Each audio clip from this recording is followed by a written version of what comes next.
ಕಾಂಗ್ರೆಸ್ ದೇಶದಲ್ಲಿ ಯಾರಿಗಾದರೂ ಮೋಸ ಆಗಿದ್ದರೆ ಅದು ಅಂಬೇಡ್ಕರ್ ಅವರು. ಸಂವಿಧಾನವನ್ನು ಬರ್ಕೊಟ್ಟಂಥ ಅಂಬೇಡ್ಕರ್ ಅವ್ರನ್ನ ನಡೆಸ್ಕೊಂಡಂಥ ರೀತಿ ಕಾಂಗ್ರೆಸ್.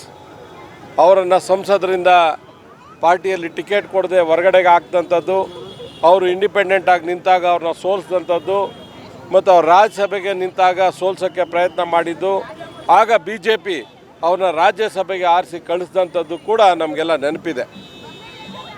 ಕಾಂಗ್ರೆಸ್ಗೆ ಅವರು ತುಂಬ ವರ್ಷಗಳಿಂದ ಹೇಳ್ತಾಯಿದ್ರು, ಮಹಿಳೆಯರಿಗೆ ಒಂದು ಸಮಾನತೆ ಕೊಡಬೇಕು, ಮಹಿಳೆಯರಿಗೆ ಮೀಸಲು ತರಬೇಕು ಅಂತ.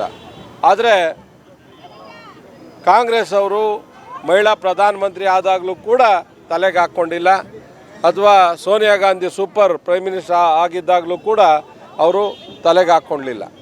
ಆದರೆ ಇವತ್ತು ದೇಶದ ಪ್ರಧಾನಮಂತ್ರಿಗಳು ನರೇಂದ್ರ ಮೋದಿಜಿಯವರು ಈ 135ನೇ ಅಂಬೇಡ್ಕರ್ ಜಯಂತ್ಯೋತ್ಸವದ ಸಂದರ್ಭದಲ್ಲಿ ವಿಶೇಷ ಲೋಕಸಭೆ ಅಧಿವೇಶನವನ್ನು ಕರೆದು, ಅದು ವಿಧಾನಸಭೆ ಮತ್ತು ಲೋಕಸಭೆಯಲ್ಲಿ 33% ಮೀಸಲನ್ನು ಮಹಿಳೆಯರಿಗಾಗಿ ಮಾಡಬೇಕು ಅಂತೇಳಿ ಒಂದು ಮಂಡನೆಯನ್ನು ಕೂಡ ಮಾಡೋರಿದ್ದಾರೆ. ಅದನ್ನು ಬಿಲ್ಲನ್ನು ಕೂಡ ಪಾಸ್ ಕೂಡ ಮಾಡೋವಂಥವ್ರು ಇದ್ದಾರೆ. ಇಡೀ ದೇಶದ ಜನ ಬಯಸ್ತಾ ಇದ್ದಾರೆ. ಯಾಕಂದರೆ ಮಹಿಳೆಯರು ಕಿಚನ್ಗೆ ಮಾತ್ರ, ಅಡುಗೆ ಮನೆಗೆ ಮಾತ್ರ ಸೀಮಿತ ಅಲ್ಲ, ಅವರು ಇವತ್ತು ಚಂದ್ರನಲ್ಲಿ ಕೂಡ ಹೋಗಿ ಬಂದಿರೋಂಥ ಮಹಿಳೆಯರನ್ನು ನಾವು ನೋಡ್ತೇವೆ. ಆದ್ದರಿಂದ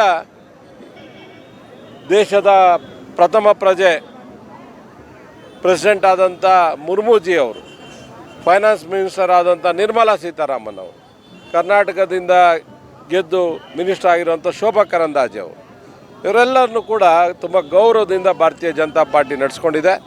ಆದ್ದರಿಂದ ಇವತ್ತು ಮಹಿಳಾ ಮೀಸಲನ್ನು ತರ್ತಾ ಇರೋವಂಥದ್ದು ಒಂದು ಐತಿಹಾಸಿಕ ನಿರ್ಣಯ. ಇದು 75 ವರ್ಷಗಳಿಂದ ಸಾಧನೆ ಮಾಡಲಿಕ್ಕೆ ಆಗದೇ ಇದ್ದಂಥ ಕಾಂಗ್ರೆಸ್ ವೈಫಲ್ಯಕ್ಕೆ ಇವತ್ತು ಕನ್ನಡಿ ಹಿಡಿದಾಗಿದೆ.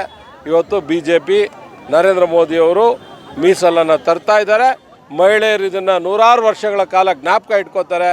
ಮಹಿಳೆಯರು ನಮ್ಮ ಪರ, BJPಯ ಪರ ಇರ್ತಾರೆ, ದೇಶದ ಒಂದು ಅಭಿವೃದ್ಧಿ ಆಗುತ್ತೆ, ಮಹಿಳೆ ಖಂಡಿತವಾಗಲೂ ಸ್ವಾವಲಂಬಿ ಆಗ್ತಾಳೆ ಅನ್ನೋ ಒಂದು ಮಾತುಗಳನ್ನು ಈ ಸಂದರ್ಭದಲ್ಲಿ ಹೇಳ್ತಾ, ಅವರಿಗೆ ಅವಕಾಶ ಸಿಗಲಿ, ಮಹಿಳೆಯರಿಗೆ ಹೆಚ್ಚು ಅವಕಾಶ ಸಿಗಬೇಕು, ಆಗ ಮಾತ್ರನೇ ಡೆವಲಪ್ಮೆಂಟ್ ಆಗಲಿಕ್ಕೆ ಸಾಧ್ಯ.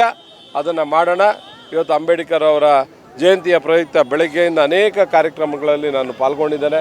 ಎಲ್ಲ ಕಡೆ ಉತ್ಸಾಹದಿಂದ ಅಂಬೇಡ್ಕರ್ ಅವರನ್ನು ಎಲ್ಲ ವರ್ಗದ, ಎಲ್ಲ ಧರ್ಮದ ಜನ ಇವತ್ತು ಅವರ ಅಭಿಮಾನಿಗಳಾಗಿದ್ದಾರೆ. ನಾನು ಕೂಡ ಅವರ ಅಭಿಮಾನಿ, ದೇವರಂತೆ ನಾನು ಕೂಡ ಅವ್ರನ್ನ ಪೂಜೆ ಮಾಡೋವಂಥದ್ದನ್ನು ಮೊದಲಿಂದ ರೂಢಿಸ್ಕೊಂಡಿದ್ದೇನೆ. ಅವರ ಹಾದಿಯಲ್ಲಿ ಸಾಗೋಣ, ಬಡವರಿಗೆ ಒಳ್ಳೇದು ಮಾಡೋಣ. ಜೈ ಭೀಮ್, ಜೈ ಕರ್ನಾಟಕ.